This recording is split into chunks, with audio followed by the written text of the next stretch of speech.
What's happening, people? Welcome to the United Stand, and we have done the preview for the Chelsea game coming up, but this is a combined 11. I'm here with Nini from Blue Lions TV. Thank you for joining us, man. Hey, man, you good? Yeah, so obviously been looking forward to collaborating with you, so finally made it happen, so yeah. It is. Good. I mean, it's been a long time coming, but it's come now. It's come. We're at the bridge. Just before we do the combined 11, just quickly, are you expecting a win? If I'm being honest, I am expecting a win. I'm not going to lie. Yeah. I'm expecting a win. So, yeah, I'm feeling pretty confident right now. Yeah. I mean, with Mourinho, the guy's been our manager for how many years, how many terms. I mean, I kind of know everything he does. And, everything I'm seeing with Mourinho at Man United, it's the same stuff I was seeing at Chelsea. It's nothing different. So... He's not wrong. He's not wrong. We're going to talk a little bit about that after the combined 11. Right, let's jump straight into it. Okay. In goal. Now, that's pretty simple. That's pretty easy. It's got to be De Gea. I love that. See that? A sensible Chelsea fan. There's some Chelsea fans screaming this Kepa thing. Now, don't get me wrong. Young keeper, looks very good.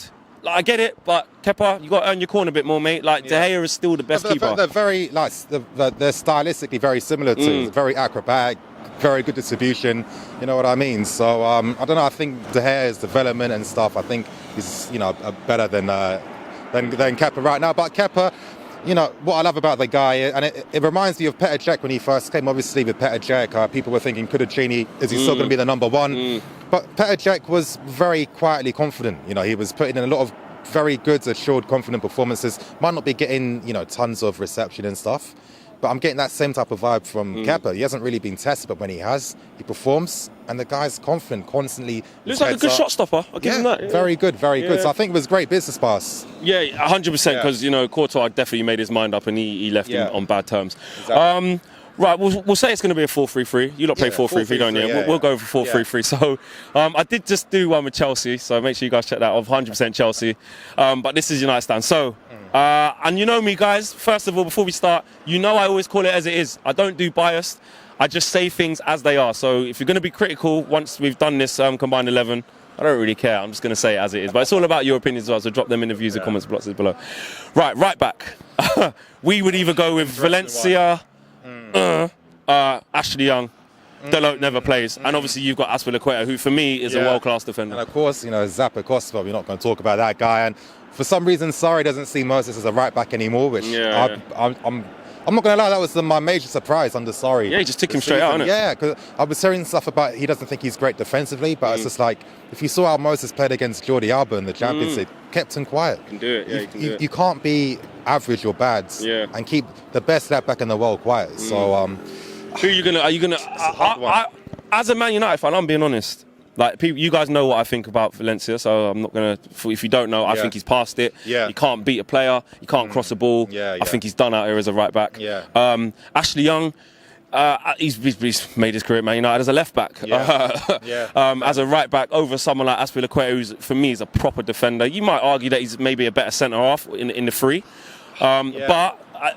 he might not be the most amazing right back, bombing forward, marauding, but I would have him all day over Valencia or Ashley Young for me. Yeah, I hear that. I think when it comes to Azpilicueta as well, I think that he's always kind of prospered from having very niche roles at Chelsea. You've got Conte using him in a back three, Mourinho using him as a very defensive left back. It's basically like another defender in a way. What I mean? So.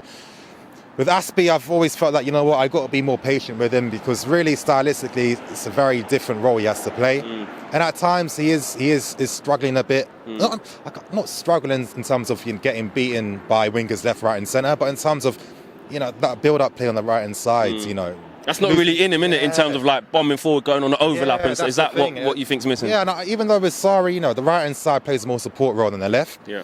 But I keep saying there's moments where you've got to take responsibility and you do have to attack the spaces. You have to push forwards. It's not really doing it as much. So, again, I'm going to be more patient with him. But I think out of he gets all in the right backs, I think he has to. Azpilicueta, I think that's fair. Centre-backs. Now, this is... I know he's rubbing his hands here, mate. Because he's got every right to. Now, I have to let you start first, though. Yes. Who would you pick? Your two centre-backs. To be honest, Nini... Be honest. I think Eric Bailly is potentially our best centre-back, but I have to agree. with a lot of fans out there that this season he hasn't been good. His confidence has been absolutely shattered by Mourinho, in my opinion. He's bought him, hasn't trusted him, thrown him out of the team, put a young kid in Scott McTominay, a centre mid, in his position. Like Mourinho. Lindelof, again, bought him, thrown him under the bus and all. Phil Jones, awful. Let's not even talk about him. And that leaves me with Marcus Rojo, nowhere to be seen, injured. That leaves us with Chris Smalling, who actually... Look, he makes his fair share of mistakes. Like, you know, he goes on like... The thing with the Smalling is people don't give him credit for... Like, he is actually a good defender. But he goes on a run of games of like 10 games where he's playing well, and then you'll get them 5 games where he's just awful. I remember against Newcastle last year in that little period. He was terrible. Like a confident-driven player. Yeah, exactly. Right now, he's playing well. But to argue the toss over getting in over Luiz and Rudiger... I can't think of any Man United centre-half. Maybe you guys think I'm being too lenient, but again, I call it as I see it. Look at the goals we've conceded this year. We've been all over the place. So really, the floor's yours. You're right. To be honest, I think it is pretty easy. I think it's definitely Luiz and Rudiger. I think with Luiz, for me, I've never understood this whole myth, and you know, in football, things can be very unfair. You know, let's say you get a bad reputation for one thing. It always stays with you forever. But then it's like, you've got to be objective. You've got to look at things critically, look at things outside the books. And for me, Luiz is a world-class defender. And people always make the habit of, oh, yeah, he's playing well, but he has a mistake in him. Every defender has. Yeah, you're right. You're right. Like, people forgetting Van Dijk's mistake against City. You know what I mean? Sergio Ramos makes loads of mistakes. PK is terrible. All the red cards Ramos has got. But they're still world-class defenders, though. Exactly. Which there's not a lot of anymore. Exactly. And to be honest, it does give you that. It does kind of tell you that, you know, the media really influences a lot of people's decisions when they hear stuff. But I think with Luiz, when's the last time the guys made like a massive mistake in a game?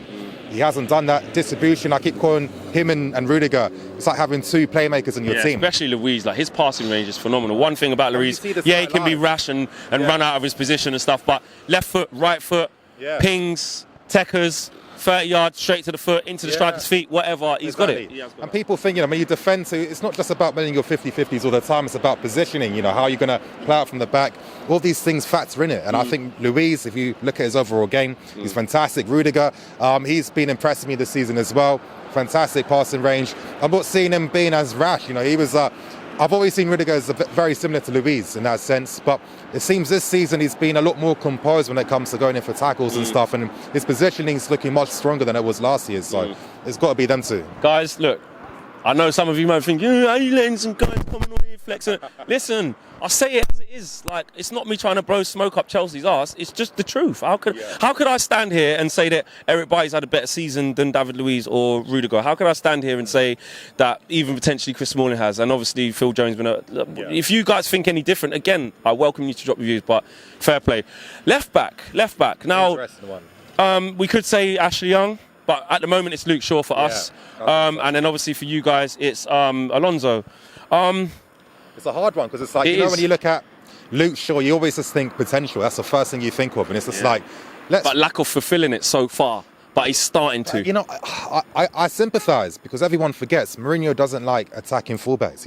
He don't like him. When Ashley Cole first signed for Arsenal all them years back, everyone in the press kept saying, oh, Cole ain't the same from when he was at Arsenal. He's not getting forward as much. They never asked themselves, or maybe it's the manager's instructions to not do that. Luke Shaw, someone that likes to attack the spaces, he can carry the ball, put across, and he can beat a man. We love seeing it as United fans. It's so refreshing, and Mourinho holding him back sometimes, as well as the whole attacking team, which is another video for another time. But Alonso, though, to be honest, he chips in with so many goals. He does. He's good going forward. Maybe a bit more questionable going the other way. I don't know. I mean, going forward, to be honest with Alonso, I've been impressed with his build-up play. Because sometimes when people talk about going forward, they look at his goals he's scored, but it's just like, that doesn't give you the full picture of his game, you know? And I think he's been really profiting from the fact that people just look at stats without the full context behind it. I think currently I'd have to go for Alonso. But let's be serious. I think with Luke Shaw, let's say it was the right manager or better system, you see the real. It looks like the more natural. Like if Luke Shaw was playing to the top of his game and for a sustained period of time, I think he'd be ahead of someone like Alonso, who's like a converted wing back, isn't he? Like he didn't even play there before. I agree. I think you said hit the nail on the head basically. Yeah. So we're going to go with Alonso based on like current form, and he has been playing well for like 2 years now. Let's face it. And Luke Shaw has been. I mean, Alonso. I mean, yeah, he's been well. It's not like 8 out of 10. Yeah. But I'd say 6.5, maybe touching 7 sometimes. But where Luke Shaw's like not even been in the side and only just getting into it. Yeah. You know, it's difficult. It is difficult. Do I go with Shaw? You know, if you went for Shaw, it wouldn't even be that deep because we've given the reasons. We've given it. So. All right, do you know what? Let's go for Shaw. Because otherwise, it's going to be a clean sweep, Nee. Yeah. It's going to be a clean sweep. Do you know what I mean? Give us some. I hear you. We're going to go Luke Shaw, but there is an argument. Yeah, exactly. Right, midfield 3. Now, he's rubbing. It's pretty easy, though. Okay, I'm just going to say this. I'm just going to say this then. Because I know what way this is probably going to go, I'm just going to say this. Pogba has to go in there. 100%. Yeah, and then 100%. For me, obviously, Kante has to go in there. And then that leaves, obviously, Jorginho, Kovacic, Barkley, Matic, Fellaini, McTominay. Can I really... Come on. Like, are they getting in ahead of, like, Kovacic, Jorginho? They're not, guys. We've seen how poor they've been, yeah? Matic, yes, he's calm and influence sometimes, can break up play, but we've seen he's playing a lot of sideways passes. He hasn't been playing well this season at all. Fellaini, he's got a role to play in some games and he can be effective, but I can't warrant putting him in over a Kante, over a Jorginho. So we've gone with Pogba and Kante. Who's that? Who are you saying fills that third spot? For me, I'm probably going to go for Jorginho. Yeah. I think his passing is fantastic. He's if you compare the number 8s, you know, Barkley, Ruben, you know. Yeah, Ruben Neves is up there, it's easily Pogba. He won a World Cup for France, so come on. Yeah. So Jorginho gets that nod. Let us know, guys, because there are a few different combinations you could have. Like, I would love to say someone like Fred, but how can I? Hasn't been playing football. We haven't seen it. Yeah. Jose hasn't tried him out. It's kind of weird with Fred, because obviously, you know, I watched that Real Madrid game. I thought the guy was impressive. You're thinking, control, oh my God, we're looking at it thinking, finally, ball player. Can move, can pass forward. You know, not just pass forward. Comfortable under pressure. It comes down to not in the side. Coaching and training sessions. They're not working on that in training. McTominay's playing ahead of him. Exactly. But he's not playing for footballing ability. No. He's playing because of the manager, I don't know. Can he even call it defensive responsibility? Can he even really call that? Like, is he winning every single time? Like, come on, it's just a Mourinho thing to do. It is. Typical. So that's the midfield 3 of Kante, Pogba, and Jorginho. Yeah. Now the front 3. We'll start on the left wing. Mm-hmm. Well, no, actually. What, should we continue down like picking your front 3? I'm curious. Well, the thing is, the Hazard thing, like, he goes on the left. Like, there's no point talking about the left. Yeah. I love Martial. I love him. I think he's a fantastic player. Yeah. I think there's so much more to come from him. Mm-hmm. I can't warrant putting him in ahead of Eden Hazard on that left-hand side. I can't. Alexis Sanchez has been horrendous for us on the left-hand side since he's come, so he doesn't get a place there. Yeah. And Rashford pretty much plays on the right when he does play, or sometimes on the left. So Eden Hazard, obviously, you know, best player in the Premier League right now. Yeah. He's in shit-hot form.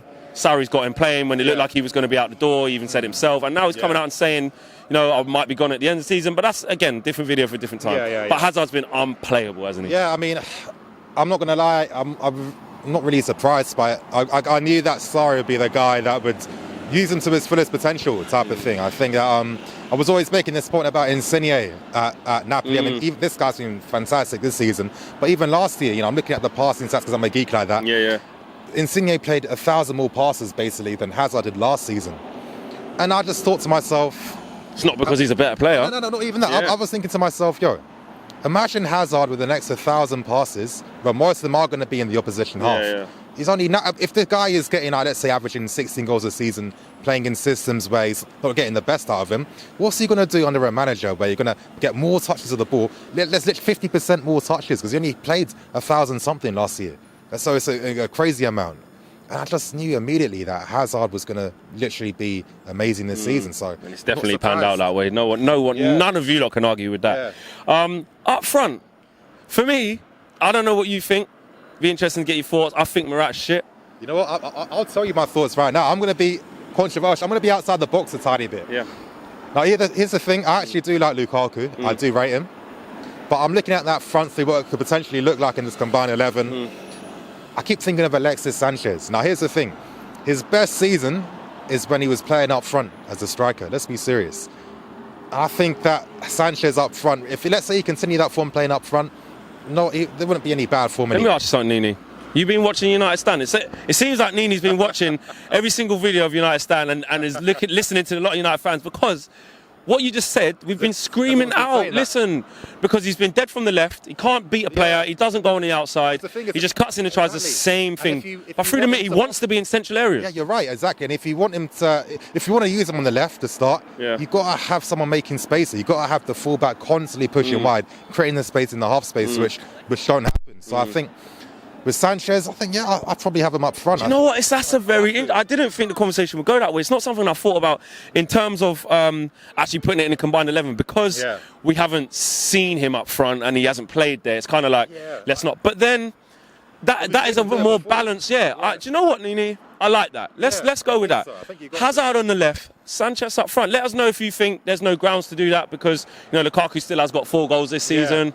And probably will end up with... But here's the thing, though. When it comes to that combined stuff, I'm always thinking there's certain top players that don't get in these teams because we're always restricted to, you've got to be on the left, you've got to be on the right. You don't have to be like that. What's the best possible 11 out of the players? I think you'd have to have Sanchez up front, in my opinion. I like that. So then on the right-hand side then, now we're in that mindset, because like I said, I love Martial. Now, I'm not saying his best position is right mid, because I don't think it is. He could probably do a job out there. We don't see him do not too much of him over there. But I would like to think in this team then, if you're looking at a front three, imagine a front three then of Hazard, Alexis and Martial all interchanging, and that would be crazy. I was contemplating between Pedro, because I think in the 4-3 under Sarri so far, it's Barcelona Barcelona Pedro back now. But obviously you're looking at Martial as well. Let's say you've got that front three interchanging position. Like, he's inconsistent, I know that, but Rashford can get at people, but I wouldn't put him in there ahead of the likes of Pedro and Martial. So if we're looking at the likes of, and Mata as well, who doesn't play, he hasn't been playing for us at all. Your homeboy. Hey man, with Mata, he's kind of like those world class players, like him, Payet. The guys that are world class but don't get that reputation. Mata, even though he's never been used properly at United, I still think he makes you guys play better whenever he does. 100%. That's what he I does. mean. Like, don't get me wrong. When he's playing on the right as a winger, and we're relying on him as a winger, we don't get a lot out of him, because he can't beat a player down that side. He doesn't give the natural width. He wants to come inside. But there you go. He's a central player. He's a number 10. He wants to be in this. He can orchestrate. He's got an eye for a pass. He's a very intelligent player. His runs, he knows where to be. With Mata, it's always been weird. I've always thought if he was like 6 foot, I think Mourinho would use him every game. There you go. Let's be serious. The guy. Listen, we're going to talk about it. We're going to talk about it. But with Mata, for me, the guy that season before Mourinho came, I mean, the guy clocks in double digits for assists and goals. When do you see cams like Mata that can dictate the game, play people in, scores important goals that get you 3 points, scores from set pieces, can take set pieces? I mean, that season there's at only Chelsea, he got like I think 19 goals, 20 goals in the season. He was a player of the year, wasn't he? Yeah, and it's just like compare that season with Mata, 30-something assists, 19 goals. What other cams have come anywhere near close? I mean, even if you're looking at like David Silva and stuff, even them numbers would surpass him, and he's obviously world class as well. And that's the thing, maybe a De Bruyne and stuff like that. But that's the category that Mata was in at one stage, and it's a shame to see. He's like, what, I like Oscar because he wins a few tackles up there, and then and then look how that went. So all right, so we've got that combined 11. Just to remind you guys, that is David De Gea in goal. We have gone for Aspilicueta at right back, Rudiger and David Luiz in the centre. And we went with Luke Shaw. We went with Luke Shaw on the left. Midfield three of Kante, Pogba and Jorginho. And then I like what you did there in terms of it's not just so much about form or what has been done. What is the best possible outcome we can get if we were to choose like a football manager team or, you know what I mean? So we went with Hazard on the left, which is no point even talking about the reasons why. Sanchez up front, which I thought was very interesting, which I do agree with. It makes sense because, let's be serious. Like Wenger, remember when Sanchez first came, the main criticism with Sanchez was that he loses the ball. We all know he does that. It was no surprise. I mean, he played up front, playing as a striker. But let's be serious. Strikers, you're allowed to lose the ball up front. You can get away with it's the best place to lose the ball on the pitch. Exactly, and with his ability to create stuff out of nothing, score, get on the end of moves. Makes sense to me. And then on the right, who did we actually choose? We didn't actually choose anyone, did we? No, we didn't. We're saying Pedro or Martial. Yeah, I think again, I'm going to be hypocritical because I was going to pick Pedro for current form and so far. But let's be Martial on the right. You'll never use him there. You just can't use him there. he cuts inside, isn't it? Yeah, it's got to be Pedro for me. Yeah, it's got to be Pedro. He's probably more naturally suited to the right-hand side. If there was an argument, maybe putting Hazard on the right, and then maybe we could free up the left, then maybe a different argument. But we'd be here all day. Yeah, we'd be here all day. We'll go with that. So let us know if you think that, guys. I want to see what your thoughts are on that. Right, before we wrap up, Nina, I have to just quickly get your thoughts. We've spoken to Louis from 100% Chelsea. He did quite a long piece about the Mourinho thing, but I know you've been dying to obviously speak to us about it, and I know what some of your thoughts are. Yeah. For United fans, is it a case of you shouldn't be surprised? I've been through this. I know what you guys are going through, and it's not going to end well. Yeah. Or do you see it's not as bad as it was at Chelsea, and there is light for us? I knew exactly how it was going to pan out. It's the honest truth. I know exactly how it's going to pan out. Now I see that you and Rance get a lot of criticism.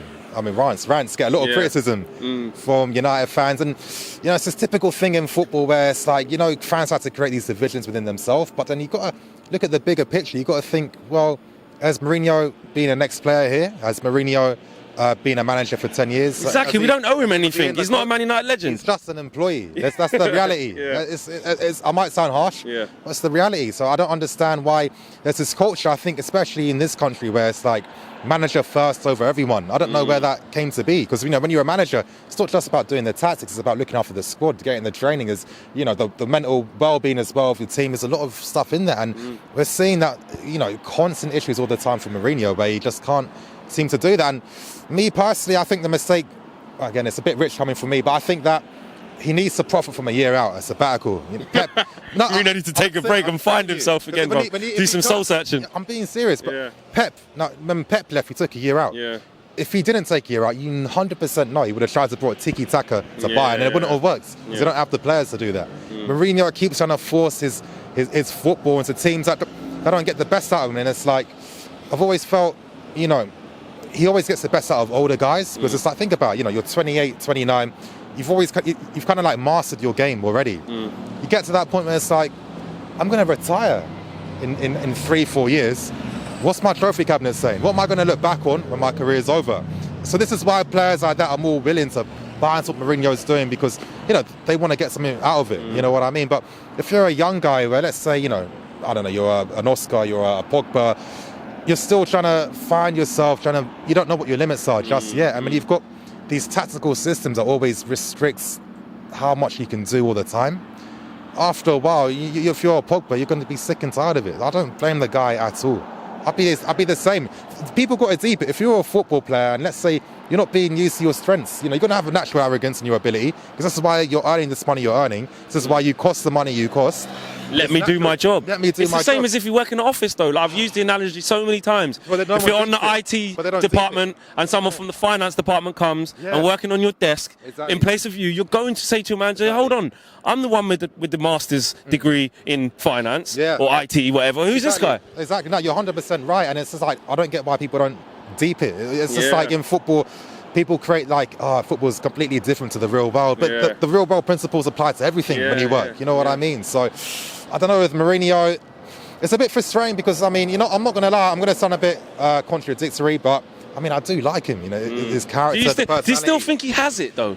Do you think do you think he's past it, or you think, nah, do you know what, Man United just wasn't the right fit? Like, under a different club, it could have been a lot different. Like, or do you still think he has it? Because there's an argument that, like, whoa, hold on a minute, Mourinho's powers are just gone. Like, he just doesn't have it anymore. Honestly, I'm going to sound kind of harsh, and it might be a bit of a long answer, but we got to look at football in general. When you look at someone like Sir Alex Ferguson, the guy's an anomaly. He's not the benchmark, because that rarely ever happens. Yeah, Wenger close to that. That's them two. Yeah, anomalies. You can't really use them. You got to look at how football is being played, like, every decade, in my opinion, and we see how tactics shift now. With Mourinho, I feel when he was doing his thing, he was a pioneer of that kind of football. But think about it like this: back then, teams were only using 4-2-3-1, where you had the number 10, the two wingers, not even inside forwards, really. That's it. So it's like, with his brand of football, where obviously, tactically, you're going to get the advantage because of how he was setting his teams up. You're going to get that success. But now, football has changed now. It's become about players that play in the half space. You never had that before. Remember, it was only one number 10 in Silva. Now you've got a De Bruyne 2 playing together now.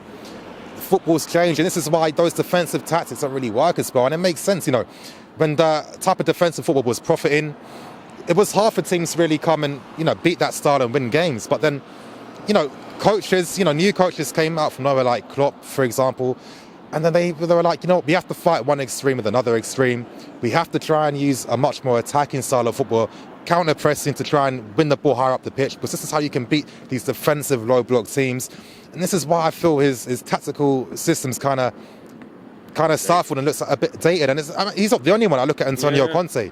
Same thing. Which is why it didn't end well in the end. Of course. And it was always going to end bad. And it's just like, I find it really ironic that Conte left in the same way in which he left Juventus too. But it's just like, people will talk about the small stuff like, the dressing room dramas or this or that player's not playing for the manager. But you've got to strip all of that away.